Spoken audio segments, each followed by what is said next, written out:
Champions trophy শেষ হওয়ার পর থেকেই দুই সিনিয়র মুশফিকুর রহিম এবং মাহমুদুল্লাহ রিয়াদের অবসরের গুঞ্জন বাতাসে ভাসছিল। ওয়ানডে থেকে অবসর ঘোষণা দিয়েছেন মুশফিক, তবে রিয়াদ এখনো বিদায় জানাননি। ইতিমধ্যে টেস্ট এবং টি-20 থেকে অবসরে চলে গেছেন রিয়াদ। ওয়ানডেকেও বিদায় বলে দিলে আন্তর্জাতিক ক্রিকেট থেকেই অবসরে চলে যাবেন মাহমুদুল্লাহ রিয়াদ। এ কারণে রিয়াদ চাইছেন মাঠ থেকে ক্রিকেটকে বিদায় জানাতে, এমন খবর প্রকাশ করেছেন জাতীয় দৈনিক সমকাল।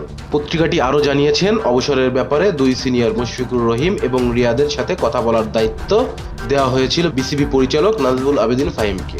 মুশফিক অবসরের ঘোষণা দেওয়ার আগে কথা বলেছেন ফাহিমের সাথে। রিয়াদের সাথেও ফাহিমের কথা হয়েছে। ফাহিম বলেছেন, যখন ঘটনা ঘটবে তখন জানতে পারবেন, এখন কোনো কিছু বলা যাবে না। কিন্তু বিসিবির অন্য এক কর্মকর্তা জানিয়েছেন, মাহমুদুল্লাহ টেস্ট ও টি-20 মাঠ থেকে ছেড়েছেন। ওয়ানডে ছাড়ার অর্থ হলো জাতীয় দলের সঙ্গে সম্পর্ক বিচ্ছিন্ন করা। যেহেতু আন্তর্জাতিক ক্রিকেটকে বিদায় বলতেই হবে, তাই ঘটা করে বিদায় নিতে চায় বোর্ড। পাকিস্তানের বিপক্ষে শেষ ম্যাচ খেলা হতে পারে তার।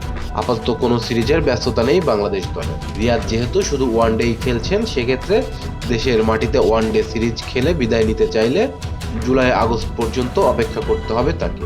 এর আগে পাকিস্তান বা শ্রীলঙ্কা সফরে ওয়ানডে সিরিজে খেলেও ক্যারিয়ার শেষ করতে পারেন তিনি। তবে টিম ম্যানেজমেন্টের এত সময় পর্যন্ত রিয়াদের জন্য অপেক্ষা করবে কিনা তা নিয়ে কিছুটা অনিশ্চয়তা প্রকাশ করেছে Samakal. Rezwan Islam, B sports. Please subscribe our channel to get more information about Cricket World.